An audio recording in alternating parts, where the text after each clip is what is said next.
This postulates is only valid for hydrogen like atoms. Hydrogen like atoms में क्या है कि हाइड्रोजन का एक ही इलेक्ट्रॉन जो है न्यूक्लियस के अराउंड जो ऑर्बिट करता है, तो हाइड्रोजन में क्या होता है, एक न्यूट्रॉन होता है, एक प्रोटॉन होता है और एक इलेक्ट्रॉन के अराउंड जो है रिवॉल्व करता है, ठीक है। हीलियम को कैसे हम कंसीडर कर सकते हैं, यहाँ पे हीलियम को अगर हाइड्रोजन लाइक बनाना है तो हीलियम में हमें मालूम है कि देयर आर टू इलेक्ट्रॉन्स, तो हीलियम को ऐसे जो है हम इस पर जो है बोर्स पोस्टुलेट्स जो अप्लाई नहीं कर सकते, हीलियम को हीलियम प्लस बनाना पड़ेगा, तो जब हीलियम प्लस बनेगा यानी कि उसका एक इलेक्ट्रॉन जो क्या करेगा वो रिलीज कर देगा, हीलियम प्लस का तरीका तो है यहाँ से, ठीक है। तो जो जेड की वैल्यू होगी यहाँ पे, जो जेड की वैल्यू है 2 है, तो जेड की वैल्यू कोई भी पॉसिबल है, कोई प्रॉब्लम नहीं है, बट जो इलेक्ट्रॉन्स होना चाहिए वो 1 ही होना चाहिए, वो 1 ही होना चाहिए, ठीक है। लाइक लिथियम के लिए भी ये जो है वैलिड नहीं है। लिथियम में क्या है, 3 इलेक्ट्रॉन्स होते हैं और 2 ऑर्बिट्स होती हैं, ठीक है। लिथियम में क्या होता है, 2 इलेक्ट्रॉन्स इनर ऑर्बिट में और 1 इलेक्ट्रॉन्स आउटर ऑर्बिट में होता है, तो इसको हमें लिथियम 2+ बनाना पड़ेगा। लिथियम 2+ बनाने के साथ 2 इलेक्ट्रॉन को हमें रिलीज कराना पड़ेगा, तो 1 इलेक्ट्रॉन है और 1 इलेक्ट्रॉन है, रिलीज हो जाएगा तो हमें क्या मिल जाएगा, लिथियम 2+, जिसकी जेड क्या है 3, ठीक है। तो ये this postulates is only valid for hydrogen और हाइड्रोजन लाइक एटम्स, ठीक है, ओके। तो अगर हाइड्रोजन लाइक एटम्स है, हाइड्रोजन लाइक है या हाइड्रोजन है, तो उसमें जो है हमेशा जो है एक ही ऑर्बिट होगी, क्योंकि एक ही इलेक्ट्रॉन होगा और एक इलेक्ट्रॉन को रिवॉल्व करने के लिए एक ही ऑर्बिट चाहिए, ठीक है। Now the second postulate was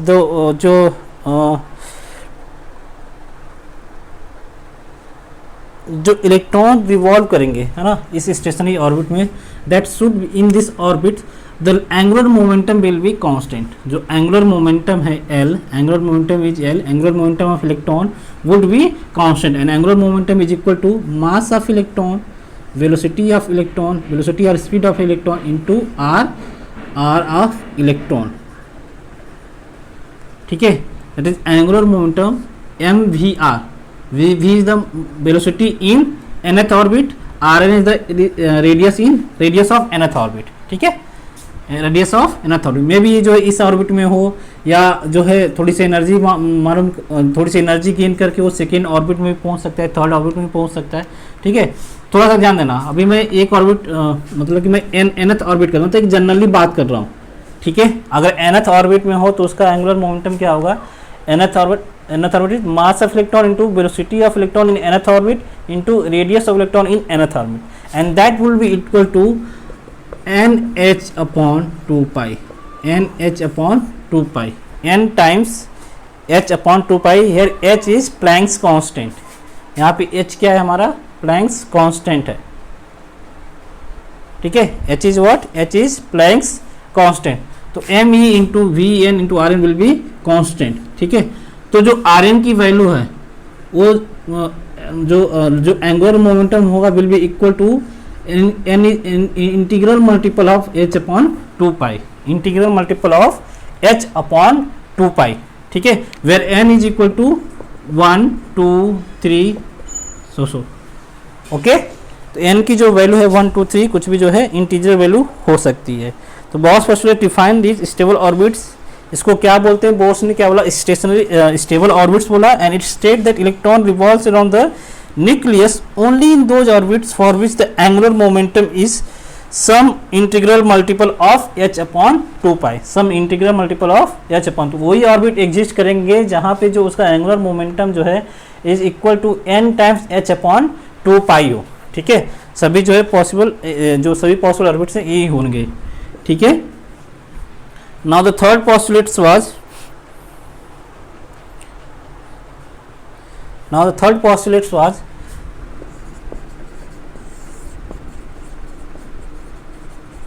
अगर इलेक्ट्रॉन जो है एनर्जी रिलीज करता है ना, तो तभी रिलीज करेगा जब वो हायर ऑर्बिट से लोअर ऑर्बिट की तरफ आए, हायर ऑर्बिट से लोअर ऑर्बिट की तरफ। मान लो उसको कुछ एनर्जी देके हमने इलेक्ट्रॉन को सेकेंड ऑर्बिट में भेज दिया, तो सेकेंड ऑर्बिट से जब वो फर्स्ट ऑर्बिट पे फिर से आएगा, दैट इज स्टेशनरी ऑर्बिट से फिर से आएगा, तो क्या करेगा, कुछ एनर्जी जो है रिलीज करेगा जो कि इक्वल होगा E initial energy released will be equal to E initial minus E final. E initial minus E final, यानी कि energy in the initial orbit minus energy in the final orbit. ठीक है, जो भी डिफरेंस होगा इन दोनों की एनर्जी लेवल का, वो ही जो है हमारा एनर्जी जो है रिलीज करेगा. ठीक है, और मैंने बताया था जब तुम्हें मैं एक चीज़ पढ़ा था तो तुम्हें मैंने इसको एनर्जी का मैंने बताया था. तो हाइड्रोजन लाइक एटम्स में अभी हम एनर्जी की भी वैल्यू प्रूव करेंगे. ठीक है, तो इतनी एनर्जी जो है वो रिलीज करेगा as a EM wave, as a EM wave. ठीक है, इतनी एनर्जी का फोटॉन्स जो है रिलीज करेगा. ठीक है, कितनी एनर्जी का, ई आई माइनस ई फाइनल. ठीक है, this was the three postulates of bourse. ठीक है, ये क्या था, 3 पोस्टुलेट्स ऑफ बोर्स. ठीक है, फर्स्ट पोस्टुलेट था कि स्टेशनरी ऑर्बिट के बारे में था. सेकेंड पोस्टुलेट था कि स्टेशनरी ऑर्बिट्स कौन कौन से एग्जिस्ट कर सकते थे. And third was the transition of electron. जब वो इलेक्ट्रॉन कभी भी ट्रांजिशन करेगा तो वो एनर्जी को रिलीज करेगा, और अगर लोअर ऑर्बिट से हायर ऑर्बिट की तरफ जाएगा तो एनर्जी को गेन करेगा. हायर ऑर्बिट से लोअर ऑर्बिट की तरफ आएगा तो एनर्जी जो है रिलीज करेगा. And that energy will be equal to E initial minus E final. ठीक है, E initial minus E final. Any problem? E initial minus E final, इतनी एनर्जी जो है वो रिलीज करे. Now we have to calculate Rn, यानी कि radius of the nth orbit है ना, Vn speed in the nth orbit. ठीक है, and energy in the nth orbit. हम एक जनरल जो है फॉर्मूला डिराइव करेंगे जो कि अप्लाई हो सके हाइड्रोजन एटम्स के लिए भी या हाइड्रोजन लाइक एटम्स के लिए भी. ठीक है, हम ऐसा फॉर्मूला डिराइव करेंगे जो हाइड्रोजन के लिए भी वैलिड हो और हाइड्रोजन लाइक एटम्स के लिए भी वैलिड हो. ठीक है, तो मान लिया कोई हमारे पास एक हाइड्रोजन लाइक एटम्स है, है ना, जिसका न्यूक्लियस जो उसका एटॉमिक नंबर है that is equal to Z. Z means number of proton is Z. जो नंबर ऑफ प्रोटॉन्स हैं वो कितने हो जाए, जेड हो जाए. ठीक है ना, और ये हाइड्रोजन लाइक एटम्स है तो इसमें एक ही इलेक्ट्रॉन हमारा रिवॉल्व करेगा.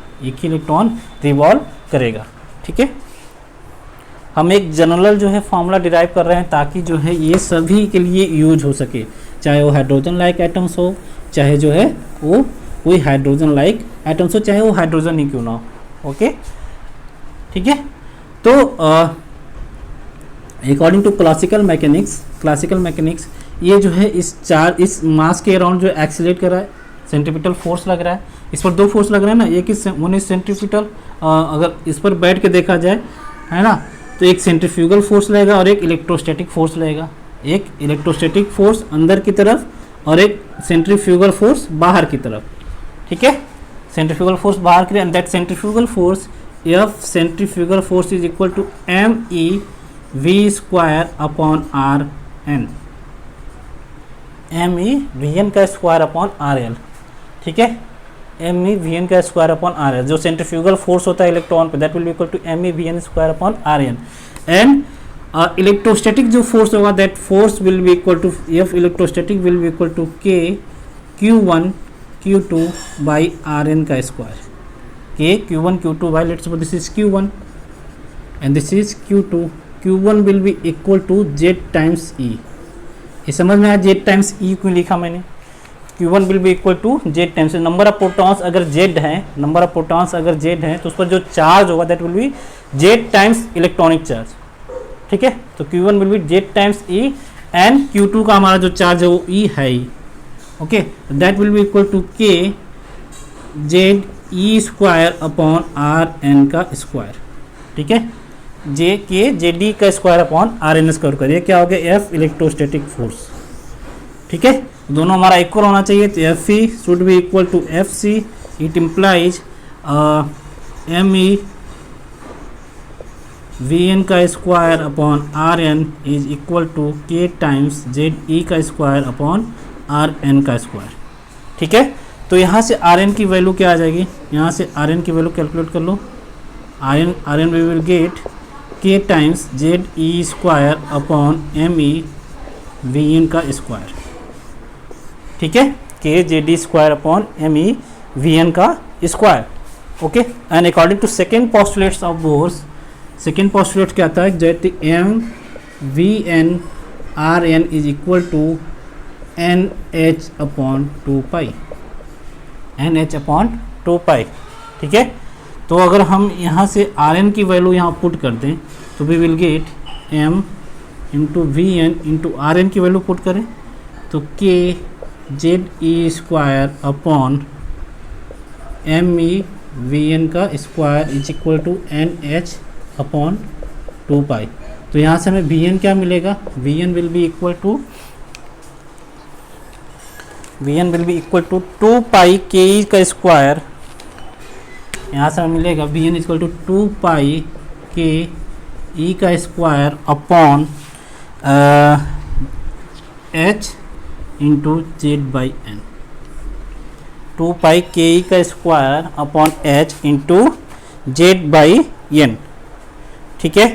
तो ये वैल्यू पुट करना, एक बार तुम लोग अपने से कैलकुलेट करना कि इस कांस्टेंट्स की वैल्यू क्या आएगी, 2 pi K E square upon H into Z by, Z is the atomic number, N is the orbit number, ठीक है। E is electronic charge 1.6 into 10 power minus 19, H is Planck's constant that is 6.63 is into 10 power minus 34 joule second, this is in coulomb, and K is 9 into 10 power 9, 9 into 10 power 9 Newton meter square per Newton meter square per coulomb square, ठीक है। ये value put करना, 2 पाई की value हमें मालूम है, ये value put करना और वी एन का some constant into Z by N meter per second हमारा आ जाएगा। जो वी एन की जो वैल्यू होगी that value will be equal to some constant into Z by N meter per second. एक बार अपने से ये वैल्यू जो है कैलकुलेट करना, क्योंकि अगर एक बार अपने से वैल्यू कैलकुलेट करोगे तो जो वी एन की वैल्यू जो है वो तुम्हें याद हो जाएगी, ठीक है। तो अब यहाँ पे अगर हमसे पूछ ले कि फर्स्ट ऑर्बिट में इलेक्ट्रॉन की स्पीड क्या है, फर्स्ट ऑर्बिट में इलेक्ट्रॉन की स्पीड है हाइड्रोजन एटम। तो हाइड्रोजन एटम के लिए फॉर हाइड्रोजन एटम के लिए जेड की वैल्यू क्या हो जाएगी 1 एंड एन की वैल्यू 1 2 3, जिस ऑर्बिट में चाहिए स्पीड जो है उस ऑर्बिट में हम निकाल सकते हैं, ठीक है। जिस ऑर्बिट्स में चाहिए हमको उस ऑर्बिट्स में हम निकाल सकते हैं। तो हाइड्रोजन एटम के जो हमारा वी एन हो जाएगा that will be some constant upon M, है ना। तो जो स्पीड है it is inversely proportional to N, जो स्पीड है that is inversely proportional to N, यानी कि जैसे जैसे हमारा ऑर्बिट्स बढ़ता जाएगा हमारा जो स्पीड है, speed of electron, speed of revolving of electron will be decrease, क्या हो जाएगा, वो डिक्रीज कर जाएगा, ठीक है। Let's calculate the value of R N. अब हमें आर एन की वैल्यू कैलकुलेट करना है, ठीक है। एक कांस्टेंट की वैल्यू तुम अपने से कैलकुलेट करना। नाउ आर एन की वैल्यू कैसे कैलकुलेट करेंगे, वी एन की वैल्यू को यहाँ पे पुट कर दो, है ना। हमें वी एन मिल गया 2 pi K square upon H into Z by N, 2 pi K square upon H into Z by N. तो we will get R N की जो वैल्यू आएगी, है ना, आर एन चलो उसी में पुट करके निकालते हैं, एम इंटू वी एन की वैल्यू क्या आ गई 2 pi K E square upon H into Z by N into R N is equal to N H upon 2 pi, ठीक है, एन एच अपॉन 2 पाई। तो R N will be equal to यहाँ से कुछ cancel out हो रहा है क्या, नहीं। तो आर एन यहाँ से हमें मिलेगा that is R N will be equal to H square upon 4 pi square K E square M E into N square by Z. जो आर एन की जो वैल्यू आएगी that will be equal to H square upon 4 pi. हम क्या करेंगे, are N हमें निकालना है तो इस सारे कांस्टेंट को हम इधर ले जाएंगे, इस साइड ले आएंगे, ठीक है। तो हमें आर एन की जो वैल्यू मिलेगी that will be equal to H square upon 4 pi square K square M E into N square by Z, ठीक है। इस कांस्टेंट की जो वैल्यू अगर तुम कैलकुलेट करोगे तो that value we will get R N is equal to 0.529 angstrom या 529 N square by Z angstrom. ठीक है, आर एन की वैल्यू जो आएगी that will be equal to 0.529 N square by Z into angstrom. ठीक है, तो अगर हमारे पास जेड लिथियम आयन के लिए जेड की वैल्यू 3 हो जाएगी, बेरिलियम के लिए I think it is 4 I think है ना जेड की वैल्यू, है ना, और एन की वैल्यू जिस ऑर्बिट्स में निकालना उसके ऑर्बिट्स में जो है हम जो है एन की वैल्यू पुट कर देंगे। तो फॉर हाइड्रोजन के लिए जेड की वैल्यू क्या आ गई, हाइड्रोजन के लिए जो जेड की वैल्यू है दैट इज इक्वल टू 1। ठीक है, तो आर एन की वैल्यू क्या है 0.529 एन स्क्वायर बाई जेड। तो अगर हमसे जो है हाइड्रोजन एटम के लिए फर्स्ट ऑर्बिट का रेडियस पूछ ले, इट मीन्स फर्स्ट ऑर्बिट का अगर रेडियस पूछते तो n is equal to 1 and Z will be equal to 1 for hydrogen atoms. For hydrogen atom n is equal to 1 and z is equal to 1, so we will get r1 that is radius of the hydrogen atom will be equal to 0.529 angstrom, 0.529 angstrom।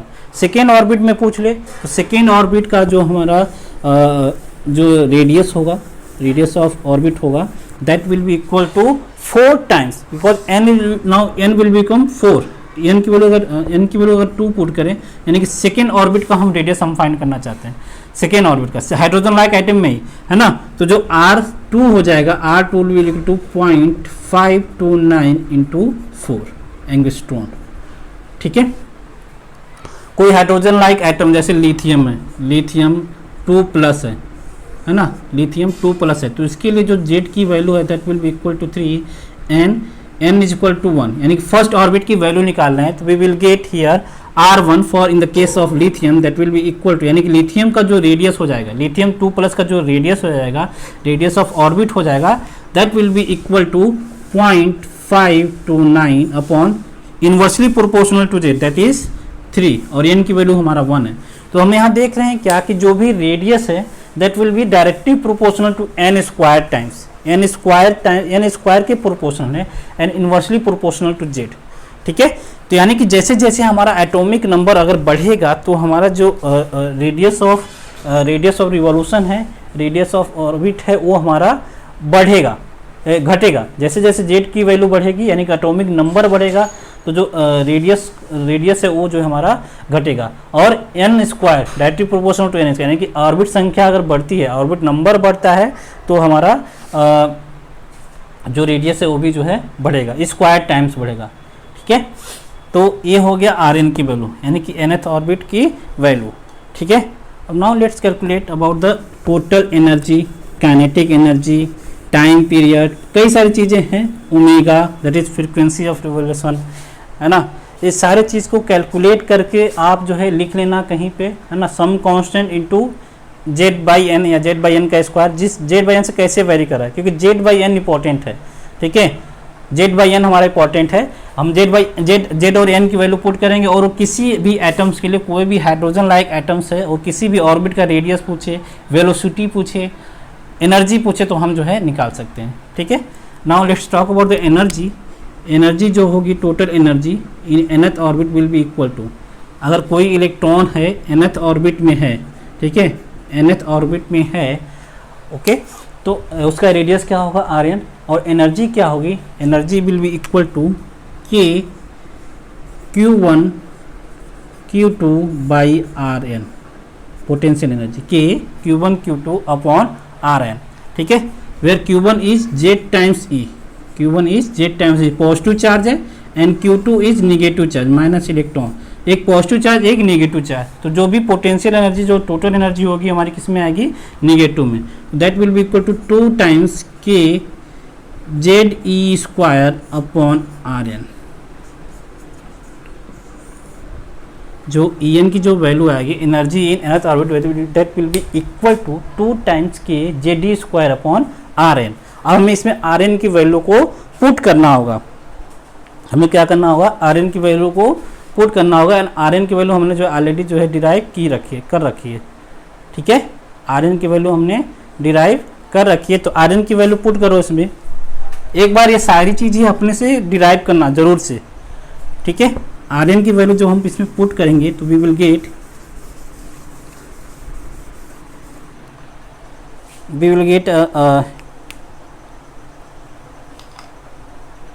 है ना, E N है, E N, तो R N की value put करो, E N will equal to 2 times K Z E square upon, है ना, R N is this H square into N square into R N की value put कर रहा हूँ, H square N square नीचे आएगा और बाकी सारी चीज़ें ऊपर जाएगी, that is 4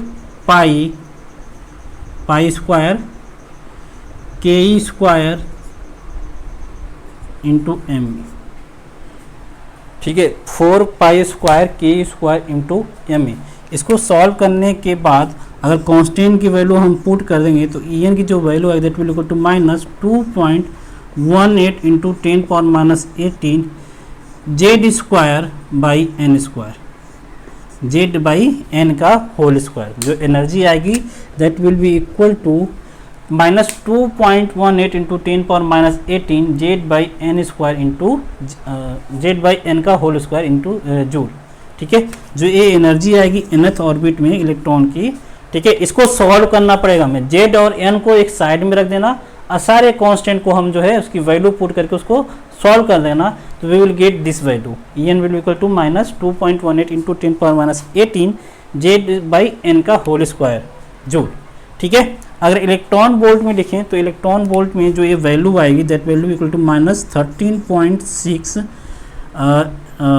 Z by N का होल स्क्वायर इलेक्ट्रॉन वोल्ट, ठीक है। 13.6 याद आ रहा है कुछ, 13.6 माइनस 13.6 जेड बाई एन का होल स्क्वायर इलेक्ट्रॉन वोल्ट, ठीक है। मोस्टली जो एनर्जी जो हम इसमें इस बात करेंगे वो इलेक्ट्रॉन वोल्ट में ही बात करेंगे, तो ये वाली जो फॉर्मूला है वो बहुत इंपॉर्टेंट है,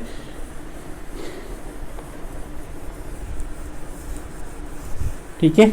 ये वाला जो फॉर्मूला है वो बहुत इंपॉर्टेंट है। तो for hydrogen atom,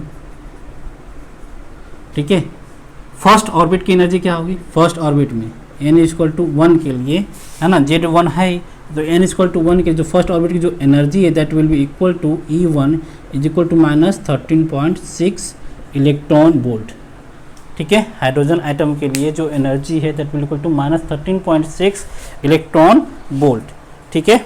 second orbit के लिए बात करें तो सेकेंड ऑर्बिट के लिए हमारा जो है n की वैल्यू क्या हो जाएगी, 4, n की वैल्यू 2 हो जाएगी, तो for n is equal to 2 E1 E2 will be equal to minus 13.6 by 4, है ना, E2 की वैल्यू क्या हो जाएगी माइनस 13.6 बाई 4, क्योंकि जब n की वैल्यू 2 पुट करेंगे तो ये क्या हो जाएगा n का स्क्वायर दैट इज 4 और z हमारा 1 है that is minus 13.6 that will becomes minus 3.4 electron volt, minus 3.4 electron volt. Now let's talk about E3 that is n equal to 3, तो E3 की जो वैल्यू आएगी that will minus 13.6 by 9, minus 13.6 by 9 and that comes minus near about 1.54 electron volt. एक बार देख लेना data है ना, 1.5 श्योर हूँ, आगे क्या है देख लेना एक बार, ठीक है। वो डाटा को एक बार अपने से कैलकुलेट कर लेना, ठीक है, माइनस 1.4 इलेक्ट्रॉन वोल्ट।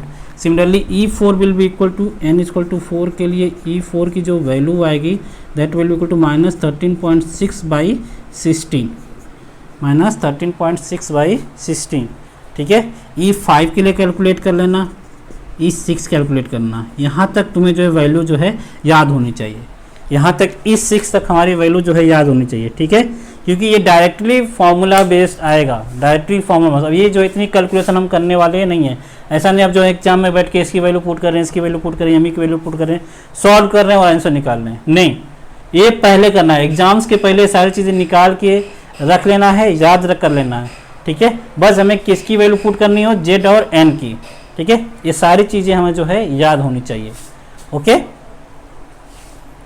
तो यहाँ पे तुम देख रहे हो कि जैसे जैसे हम ऑर्बिटल का नंबर बढ़ रहा है, जैसे जैसे ऑर्बिट्स का नंबर बढ़ रहा है, हमारा जो गैप है, जो एनर्जी का गैप है वो घटता जा रहा है, एनर्जी का जो गैप है वो घटता जा रहा है। सबसे पहले फर्स्ट और सेकेंड ऑर्बिट में जो गैप है वो बहुत ज़्यादा है।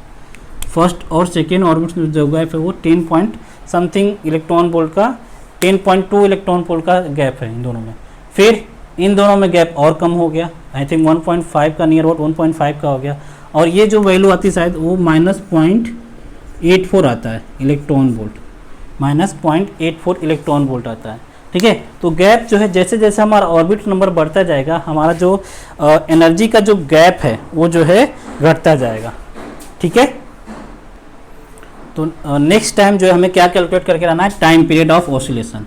ठीक है, क्योंकि ये जो एक सर्टेन टाइम के बाद अपनी जो मोशन है वो फिर से जो उसको रिपीट करेगा, this electron will periodically motion करेगा इसके अराउंड अस। ठीक है, तो टाइम पीरियड की जो वैल्यू आएगी ना nth orbit equal to 2πrn length distance upon speed. ठीक है, और ओमेगा की वैल्यू क्या आती है 2π/Tn। सिमिलरली फ्रीक्वेंसी हम कैलकुलेट कर सकते हैं, फ्रीक्वेंसी इज इक्वल टू ω/2π या 1/T is equal to frequency. Okay, kinetic energy calculate करना, kinetic energy is equal to half mv², kinetic energy is equal to half mv²।